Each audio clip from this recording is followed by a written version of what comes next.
अस्सलाम वालेकुम dear students, मैं हूं प्रोफेसर गुलाम अली। आप देख रहे हैं केमिस्ट्री विद जीएलई। तो आज हम डिस्कस करने जा रहे हैं फर्स्ट ईयर केमिस्ट्री का इम्पोर्टेंट चैप्टर है, chapter number 5 about the atomic structure. और उसमें हम आज ड्राइव करेंगे Bohr's atomic radius for the hydrogen atom. Students, हमारे पास हाइड्रोजन एटम है जिसके सेंटर में न्यूक्लियस है जिसके ऊपर पॉजिटिव चार्ज होता है और उसके कुछ डिस्टेंस r पे इलेक्ट्रॉन उसके गिर्द रिवॉल्व कर रहा है।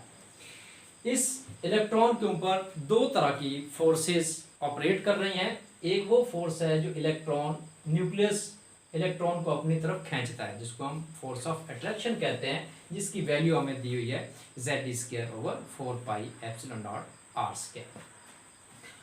अब इसके एक अपोजिट फोर्स इसके ऊपर ऑपरेट कर रही है जिसको हम बोलते हैं सेंट्रीफ्यूगल फोर्स।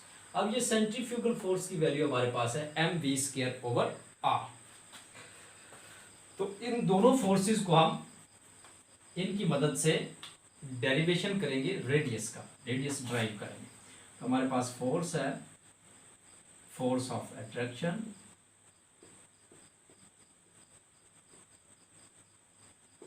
ये बेसिकली कूलम्स फोर्स है जो न्यूक्लियस इलेक्ट्रॉन के ऊपर एग्जर्ट करता है और उसको अपनी तरफ अट्रैक्ट करता है। इसकी वैल्यू है kZe+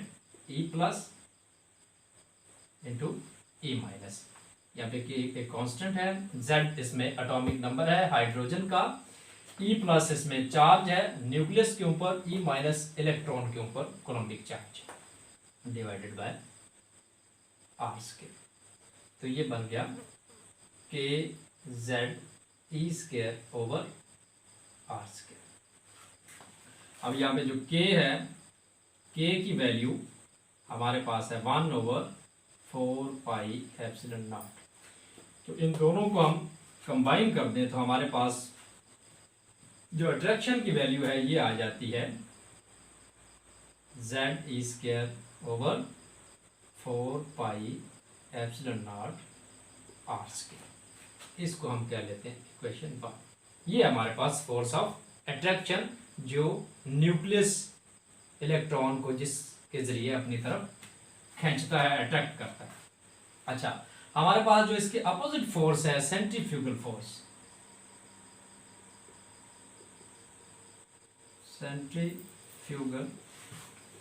फोर्स, इसकी वैल्यू हमारे पास mv²/r। इसको आप कह लें इक्वेशन 2। अब दोनों जो फोर्सेस हैं इनकी मैग्नीट्यूड बराबर है, तो हम लिख सकते हैं centrifugal force is equal to force of attraction.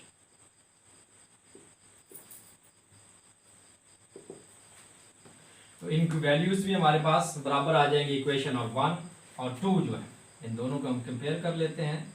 mv²/r is equal to Ze²/4πε0r²। ये हमारे पास एक वैल्यू आ गई। अच्छा, इसको हम रीअरेंज कर लेते हैं, ये r इस r से कैंसिल हो जाएगा। हमारे पास पीछे इक्वेशन रहेगी mv² is equal to Ze²/4πε0r। हमारे पास एक आ रहा है, इसको हम फिर रीअरेंज करेंगे, इन वैल्यूज को हम एक दूसरे से एक्सचेंज कर लेते हैं। हमारे पास r आ जाएगा इज इक्वल टू Ze²/4πε0। अब यहाँ पे mv² आ गया। अच्छा, अब यहाँ पे हमने v की वैल्यू जो वेलोसिटी है, जिस वेलोसिटी से इलेक्ट्रॉन न्यूक्लियस के गिर्द घूम रहा है, रिवॉल्व कर रहा है, इसको हमने ड्राइव करना है from the Bohr's angular momentum. Bohr's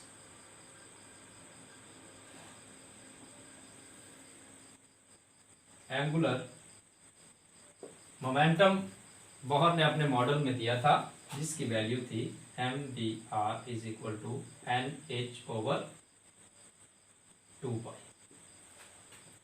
ये एक मोमेंटम है इलेक्ट्रॉन घूमते हुए पार्टिकल का।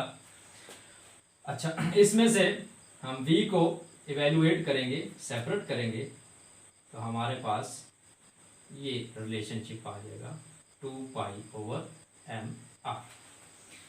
अब दोनों तरफ से इस इक्वेशन का हम क्या करेंगे, स्क्वायर लेंगे, तो हमारे पास बन जाएगा v² n² h² ओवर ये 4π² हो जाएगा m² r²। ठीक है, अब हमारे पास ये रिलेशन आ गया, v² की एक वैल्यू बन गई। इस वैल्यू को हम इस इक्वेशन नंबर, इसको आप इक्वेशन नंबर 3 कह, इसको पुट कर दें।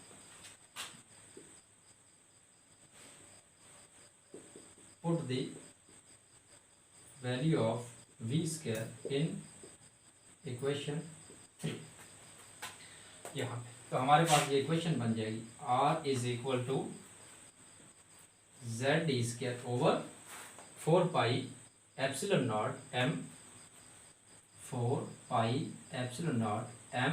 अब यहाँ पे v² की जगह पे हम ये वैल्यू पुट कर दें, n² h² divided bye 4π² m² r²। तो यहाँ पे स्टूडेंट्स थोड़े से कंफ्यूज होते हैं, इसको आप समझ लेना। अब ये जो वैल्यू आ रही है 4π² m² r², ये इसकी डिनोमिनेटर के डिनोमिनेटर में आती है।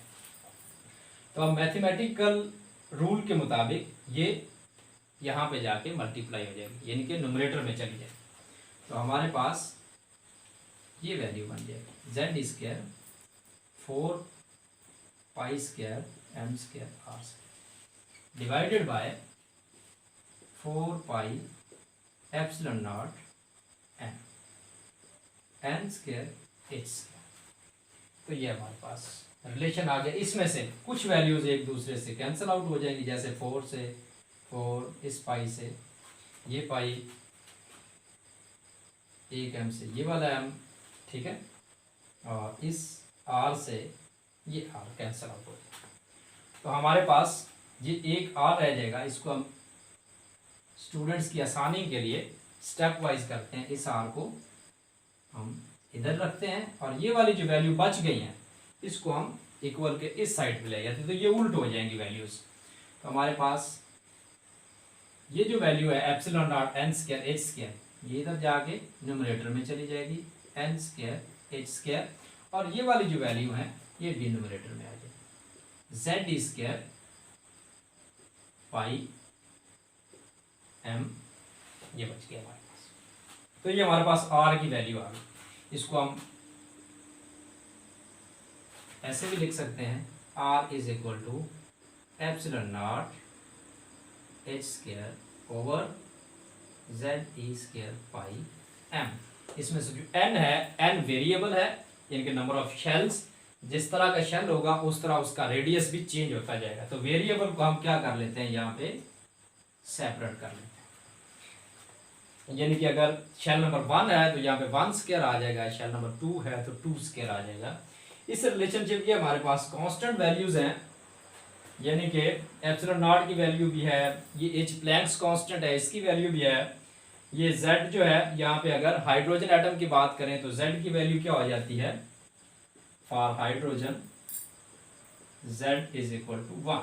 तो हमारे पास ये रिलेशन क्या बन जाएगा, r is equal to ε0 h² divided by e² π m into n²। ये हमारे पास बोहर का रेडियस आ गया।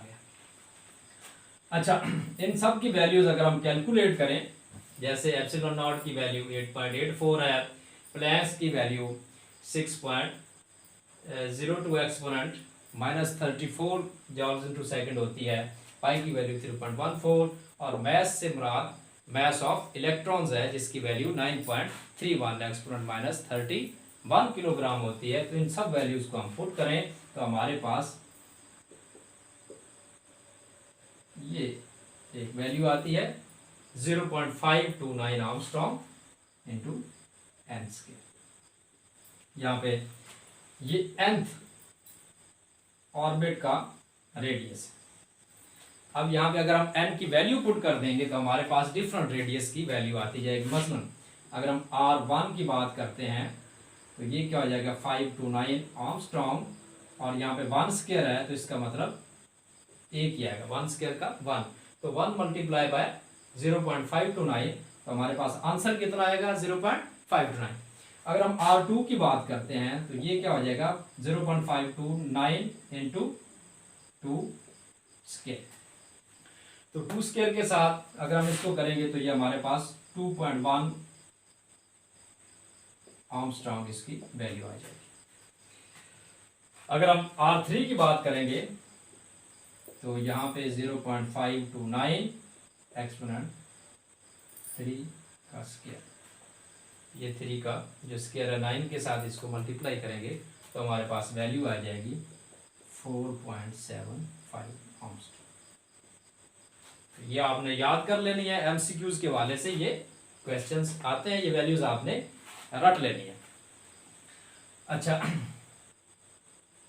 ये R4 की बात करेंगे तो ये 4 का स्क्वायर हो जाएगा, तो वो हमारे पास वैल्यू आ जाएगी, उसको भी लिखते चलें 0.529 इंटू 4 स्क्वायर, तो ये हमारे पास वैल्यू 8.4 आर्मस्ट्रॉन्ग आती है।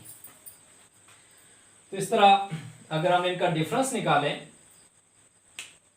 R2 और R1 का डिफरेंस को कंपेयर करें R3 और R2 से, तो इनका जो डिफरेंस है डिस्टेंस आपस में वो इंक्रीज होता जाता है। जैसे जैसे हम न्यूक्लियस से ज़्यादा डिस्टेंस पे जाते जाते हैं, बड़े रेडियस में जाते जाते हैं, तो उनका जो डिस्टेंस है छोटे रेडियस की निस्बत ज़्यादा होता जाता है।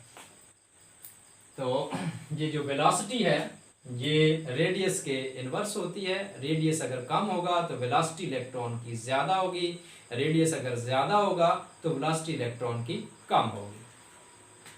तो इस टॉपिक में इतना ही। इसके मुतालिक आपके ज़हन में क्वेश्चंस हैं तो प्लीज़ कमेंट बॉक्स में उसको लिखिए, ठीक है। वीडियो को देखें, लाइक करें और अपने दोस्तों को शेयर करें। मुझे इजाज़त दीजिए, खुदा हाफिज़।